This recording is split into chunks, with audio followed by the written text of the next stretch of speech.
Hello, welcome back. I'm Kiersten. Today I just wanted to do a little, these are a few of my favorite things. Hopefully they might be something you might be interested in as well. Yeah, anyway, so let's get going. Sorry, spacing out. Had the dogs barking. This is the third time I've tried doing this. Utility people, mail, dogs that just like to bark at the wind, a leaf, everything, anything. Anyway, so I'm like sweaty, flabbergasted. Yeah, I said, oh my gosh. So if I'm a little more out of it than usual, please forgive me. Anyway, once again, I'm Kiersten Red. Thank you for stopping in. Things are usually for sale. Things you see today most likely are not, or at least not in the near future. Anyway, so I'll tell you a little story first. I'm originally from Philadelphia, and there's an area called Jewelers Row in Center City, Philadelphia.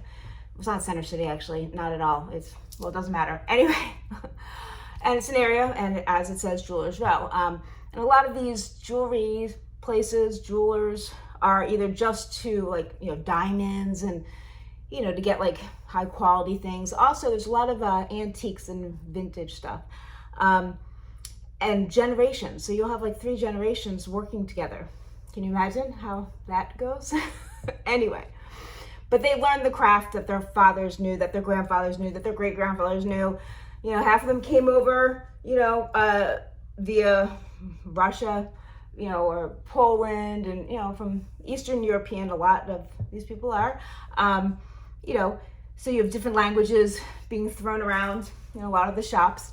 But don't let them fool you, because all the younger generations, they speak English. Anyway, there is this one place in particular. I don't know if it's still there. It's been a hot minute since I've, gone there. Anyway, it was one of those stories of the 3 generations. So you had the grandfather, the father, and the son, and the daughter, and all of their husbands, wives, girlfriends, whatever, animals. And I think his name was Saul. Maybe it wasn't. Maybe I'm making that up. But it sounds like it was Solomon. And here we go again with the dog. Okie dokie. Well, if you can hear me over the crazy dog, I can't do this for the 5th time. Oh my goodness. I don't know how people do this if they have animals that bark or whine. I mean, I have a child, but he's a teenager. He still whines, but he's at school right now. He better be at school. Anyway, okay, so if you can ignore my crazy dogs, then I can continue, so that would be nice. Anyway, so I used to go down there, and being a stupid teenager, I wanted money. So I was oh, I'm gonna go pawn whatever, and it was not a pawn shop by any means. Oh my goodness, I am so sorry. Hold on.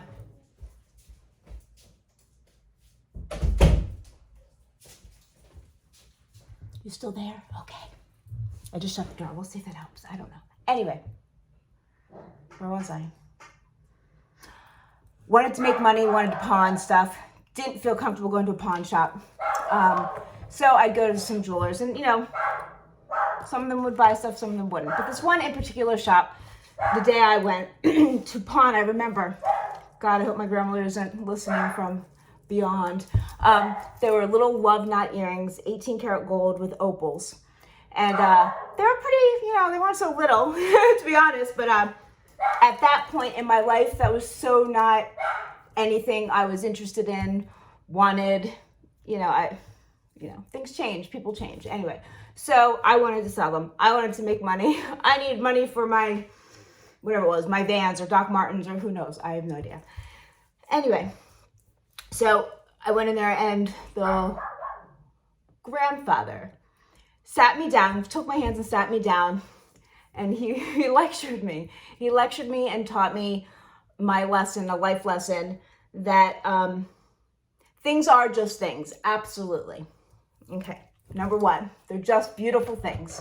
But these just beautiful things all have a story. Some of them are really amazing stories. Some of them are really sad story, and craftsmanship and skill that have been lost over generations. And I don't know. It just, it hit me. Oh my goodness. Oh, man, it's, that time of month where I'm a little more crazy than usual. Anyway, so that just kind of made me think, and I changed my perspective a bit. Not a whole lot at that time, considering I don't even know how, I was a teenager. Who knows? Old enough to take the train into the city.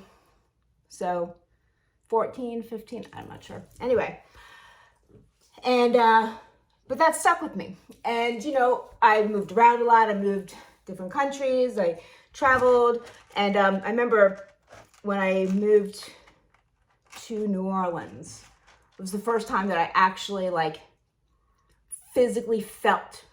This sounds so, okay, I hope, bear with me. I know this is gonna sound crazy, but I actually felt the jewelry. I know it sounds odd. Where it emotionally affected me.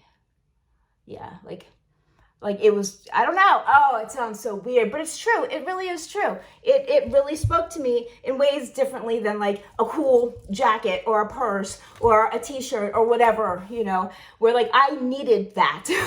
I didn't just want it. I needed it.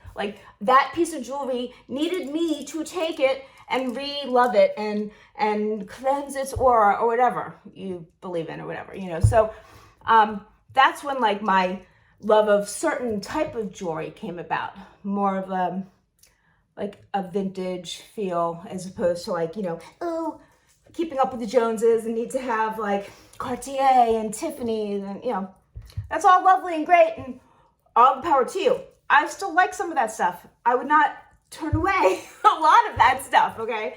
But it definitely gives me a different feel than, for instance, this beautiful piece. Yes, it is only brass. It is not gold. And this is glass. It is not anything else other than that. But it is just beautiful.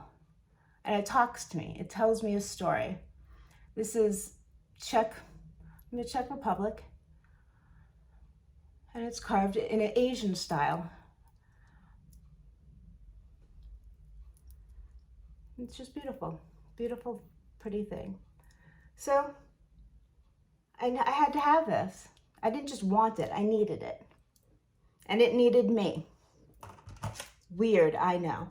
And funny enough,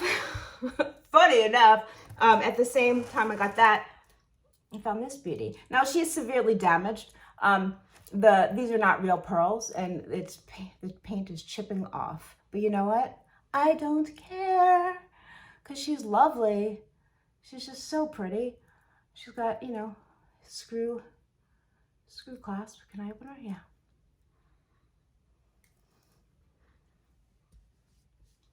She's just beautiful.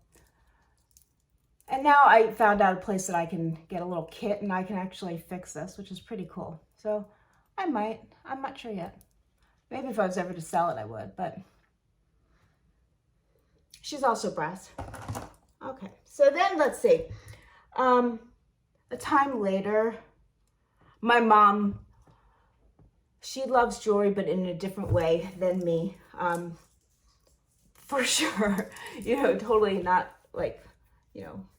hoarding it or, selling it or anything like that. But anyway, for my 21st birthday, for some reason I get some jewelry on my 21st birthday, which, I think it's kind of funny that people make such a big flipping deal about it. But anyway, she showed up to wherever I was at that time with this really cool, actually, oh my goodness, this dog is killing me. This little piece I added, but anyway, it's a watch fob, old school, has someone else's initials on it, which is totally fine with me. And a really sweet rose gold and little tiny opal locket. That's not really a locket, it doesn't open. And a watch fob chain, and whoopsie, now you see this, but back then you didn't see this, people wearing it necessarily as a necklace, and I thought it was really cool and I loved it and put it away, and that was that, until years and years and years later. Granted, I didn't pawn it. I kept it. It was a sweet gift, and she put a lot of thought into it, and I appreciated that. But when I refound it, I refound my love for this kind of thing. Totally different feeling than, where is it? Than this guy, yet just as special. Okay, so we're moving along. Let's see. Okay, so I met my second husband, who I'm still married to, very happily, and his mom, she's awesome. Anyway, she said, hey, I have some of this junk jewelry.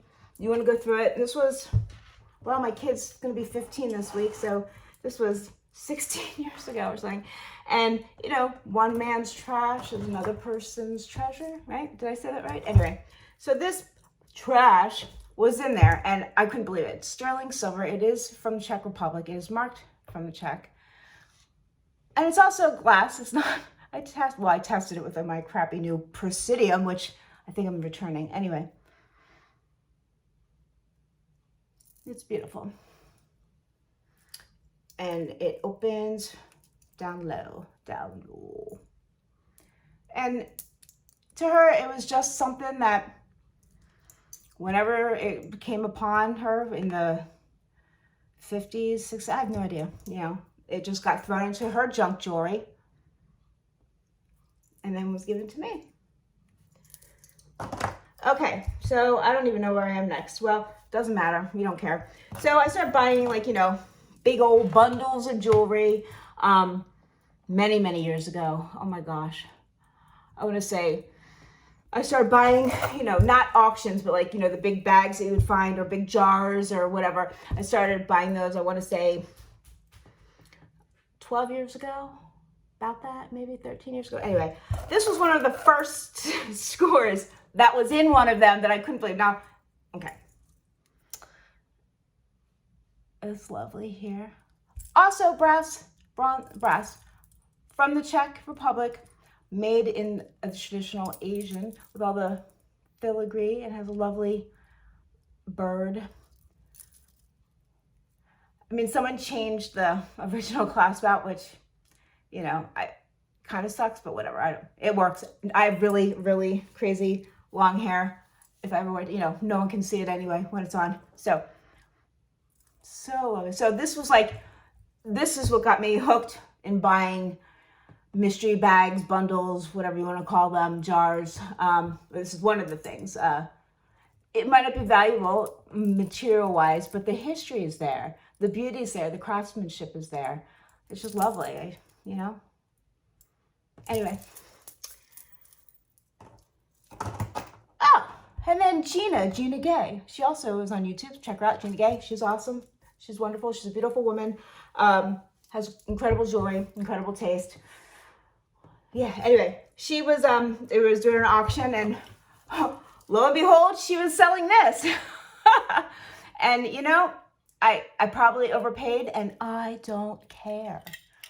I love it. Love it. And this one is even more beautiful because look at all, it has enamel work on it.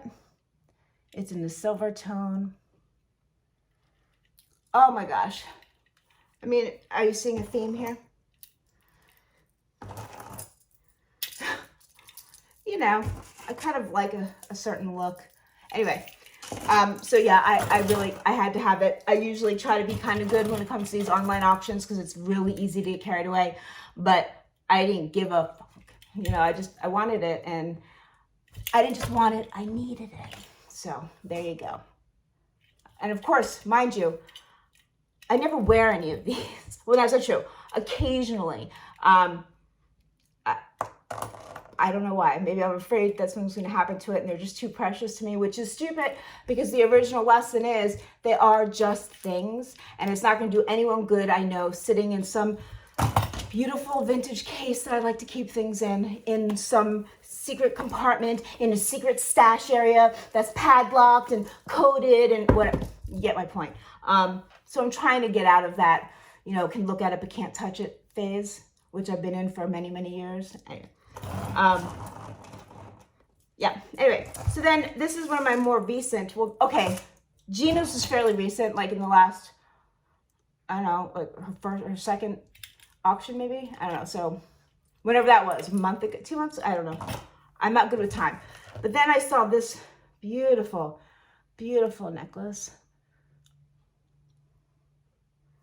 that one of my secret little honey holes online, which is weird because to say you have a honey hole online, you know, she occasionally has really awesome stuff. Anyway, and she works with me with prices, and I love her. Anyway, she gave me a slamming deal on this beauty. And she's very feminine and delicate, as opposed to like the big chunky chunkers. And I like it all. I really do. She's just gorgeous. Okay, so then what else do I want to do for my show and tell? Okay, so this was really cool. Okay, so my mom lives back east. I haven't seen her because of this whole COVID shit in, I don't know, 2 years. I mean, yeah, video chat, whatever, but it's different than seeing someone face to face, breathing the same air, touching them, smelling, you know, it's just, I don't know, it sucks. Anyway, she is a incredible artist. She's a mosaic artist.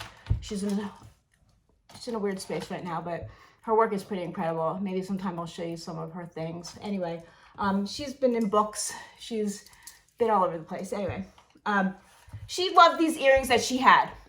She lost one of them and she was mortified. She kept them in all the time. She never changed them.